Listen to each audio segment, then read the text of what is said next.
All right, so round 1, Afan was infected. Round 2, he's infected one more person, Zoe, but now they're both contagious, okay? So you go ahead and both hit enter. Now I'm going to play show host. 7. I got 19. 7 and 19, will you come up? And can you all stand on the other side of the TV? All right, so now round 3, how many total infected students do we have? Okay, so I just went up by how many people? 2. So first I went up by 1. Oh, hold on. Say it for the video. That's exponential growth, everybody. Okay, so now I have 4 students, and I'm graphing it for you here, okay? So did my slope get steeper, less steep, or stay the same? Steeper, okay. All right, my 4 infected students hit enter.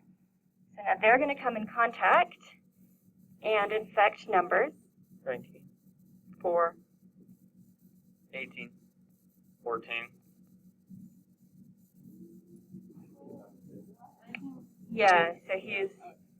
All right, so how many did I just gain? I think 3, right? So I have 7 now.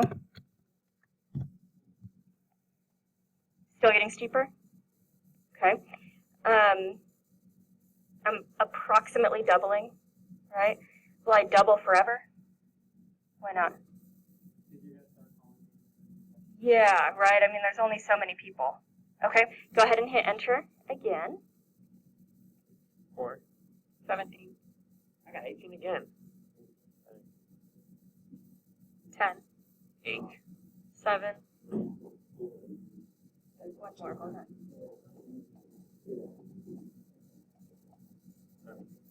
7. Oh, so we only got how many this time? We only got 2. So look at our graph. Move just a bit, Chris. Okay, here it's, now I added how many? Just 2, right? Look at what happens to our graph. What just happened to our slopes? It got less steep, right? So our slope started to decrease, even though the graph itself. Hold the applause, everybody. It's an inflection point. Do we see it? Do you see how your concavity just changed from concave up, so it was increasing at an increasing rate, to concave down? Our blue graph is still going up. Do you agree with that? Our total number is still going up, but our rate started to slow down. Okay, all right, let's do one more.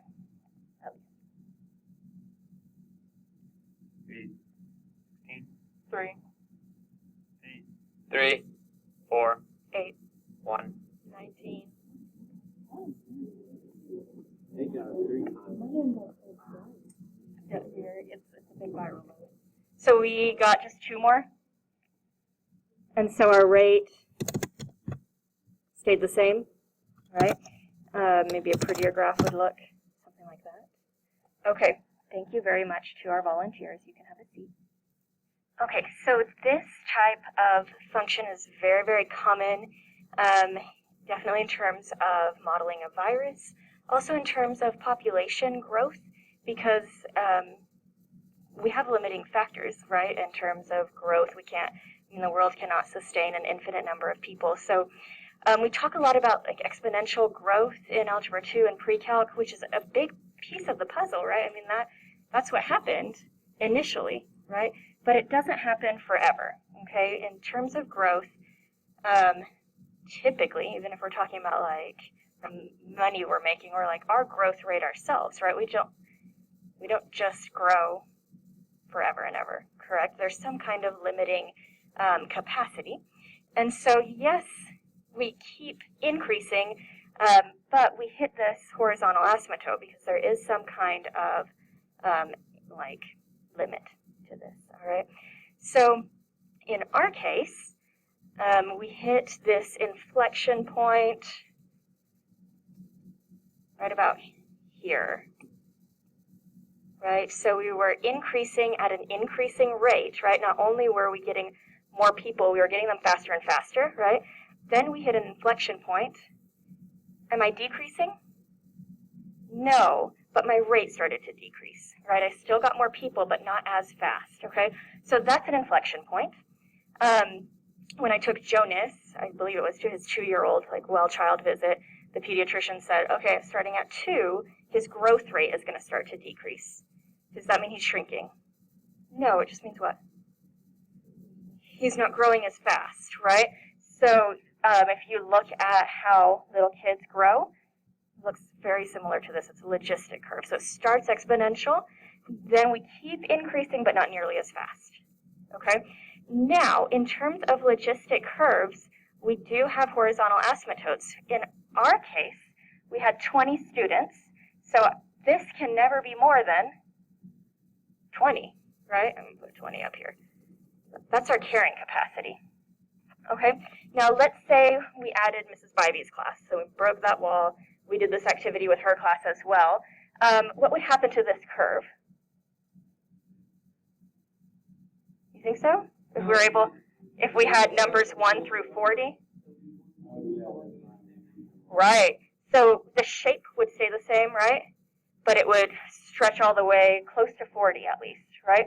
Now, what if her class was included, but we kept that wall? What would happen to this curve? Could we infect them? No. So the carrying capacity would, would go up to 40. Would any of them be infected? So this would stay the same. So we flatten the curve due to distancing, right? Yeah. Okay, so that's the math behind that. Okay, so can you write this in your notes, please, and then we'll take a look at your assignment. A point of inflection is where f changes what? Now, just go back to what we've been talking about. Concavity. Can you write that, please?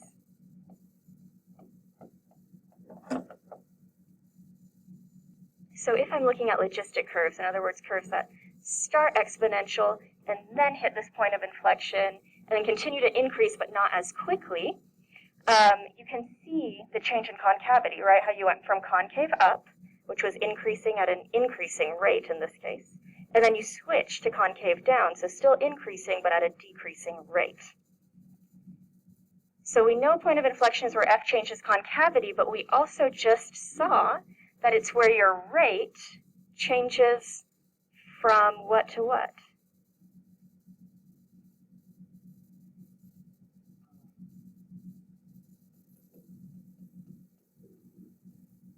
Right? Our rate was increasing. We went from adding 1 person to 2 to 3.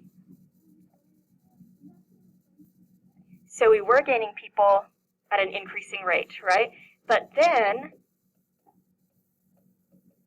we kept gaining people, but not as quickly, right? So we were going from a rate of 1 to 2, and then maybe 4, but then we kind of got stuck, right? Then we just were adding like 3 or 2.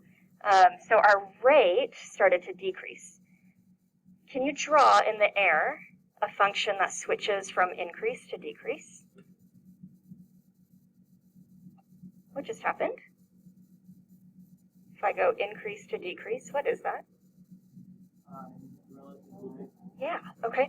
So it's where your rate has a relative extrema. Can you write that?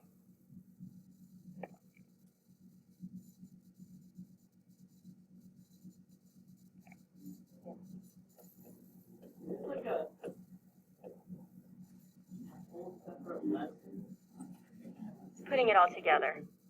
Yeah. It is technically 4.4C. Yeah, that's fine. All right, so what I'd like for you to do now is pull up your assignment as well as Desmos, the graphing calculator, not student.desmos.com, just regular desmos.com, and either have it on 2 tabs or split your screen. Number 1 says unit monthly sales R of a new product over a period of time between 0 and 12 are expected to follow the function R of t equals 30,000 all over 1 plus 50 e to the negative t, where R is measured in dollars. So part A just says state an appropriate window for arcs. We're gonna this whole assignment's calculator active. Okay, I would recommend using Desmos as opposed to an 84 because it just graphs a lot faster and easier to use. In this case, so state an appropriate window. Well, I've given you your T window, right? So T is going to go from, I'm going to use X's so that I don't confuse Desmos. So I'm going to use 0.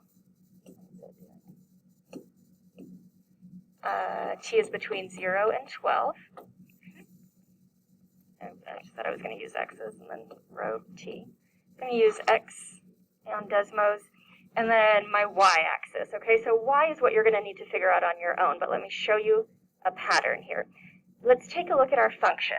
I'm going to write it bigger here. 30,000 over 1 plus 50 e to the negative t. What I know is this is going to look kind of like an S, right, that logistic curve.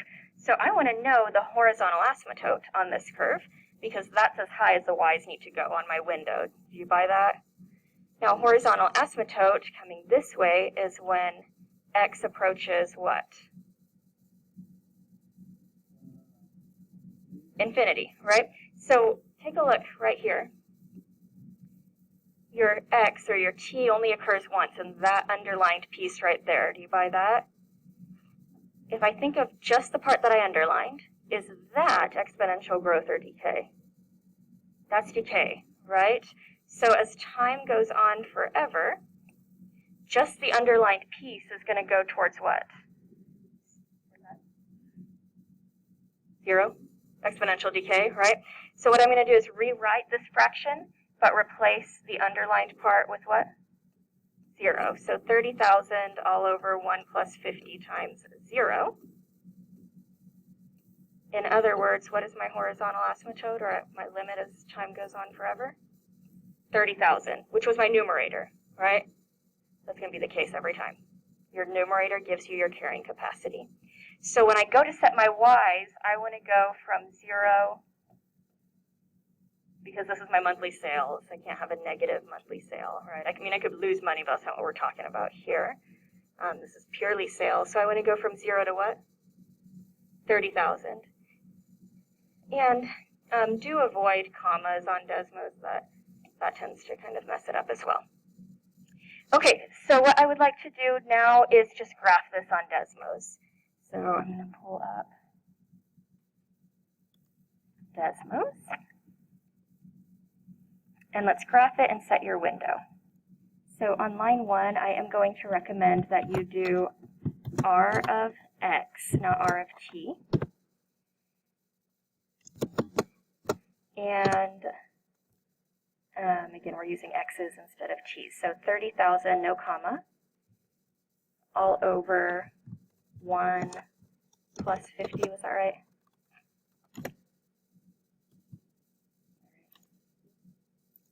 E to the negative x.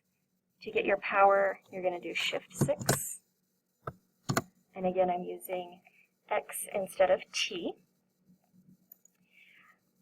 All right, now come over to your graph settings, that little tool button on the right-hand side. You see where I am? And you can adjust your window here. So we said our x's are going to go from 0 to 12. And our y's are going to go from 0 to 30,000. Okay, so if we did it right, we should get this. I'll come around and double check.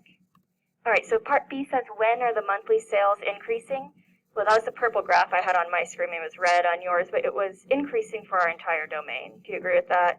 So my original function, r, when is it increasing? On the whole domain. So I'm just going to put 0 to 12, and you could do that in brackets if you prefer. So basically, it was increasing the whole time. Yes or no? Okay.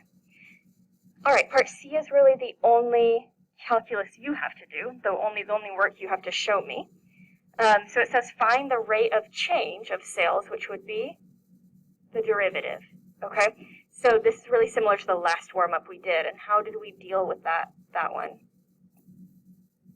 chain rule. Rewrite and then chain rule. So let's rewrite first. So R of t is 30,000 times the quantity 1 plus 50 e to the negative t, quantity to the negative 1, correct?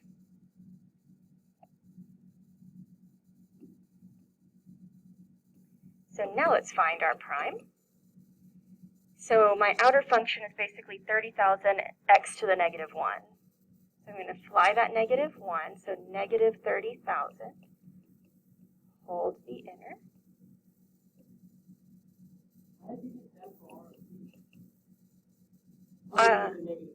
Yeah.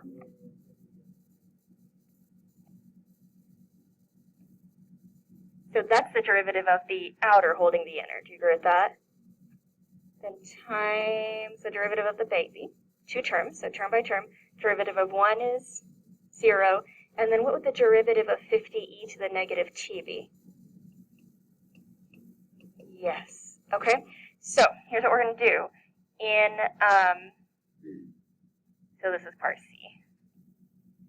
So now it says, when is the rate of change of sales a maximum? So I want to know when the derivative has a max, correct? And we're going to make Desmos do that for us, okay? But here's what I want you to take note of when you go to type it in. Instead of t, we're using x, right? And don't put in r prime of x equals this. It will very much confuse Desmos because it's going to try to compute the derivative and what you're graphing. So when you go to type it in, just type that piece in line 2 without the r prime equals. Does that make sense? And using t instead of, using x instead of t. All right, so we've graphed the original.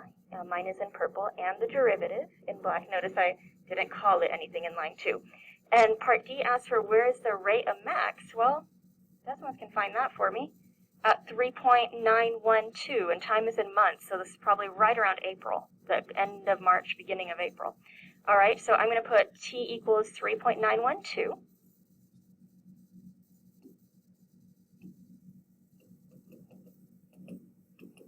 And how did I find that? Just clicked it on Desmos, right? Okay. All right, so then it says find any inflection points of R and interpret in the context of the problem. Well, what we just wrote earlier was a point of inflection on the original is where the derivative has a min or max, correct? So let's look at that graph one more time. Look right here.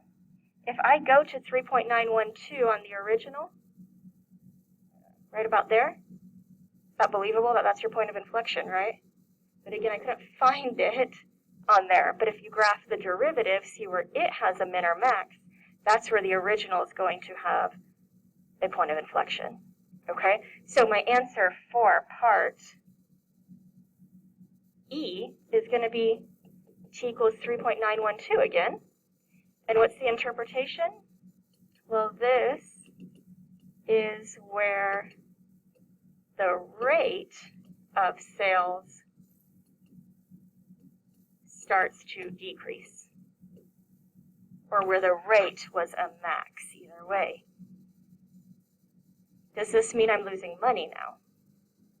Not necessarily. It just means I'm not selling my units as quickly. Maybe I hit this high at the beginning of the year, and then things start to slow down. Okay, I'm still selling units, just not as quickly. Okay, and that's my point of inflection. Alrighty. One last thing, if you want to check to see if line 2 is correct, this is where you can do r prime of x and see how my blue and my black function are exactly the same, right? So lines 2 and 3 are exactly the same. That's one way to check. But notice I did not call line 2 r prime of x. If you do that, you're going to get crazy looking graphs.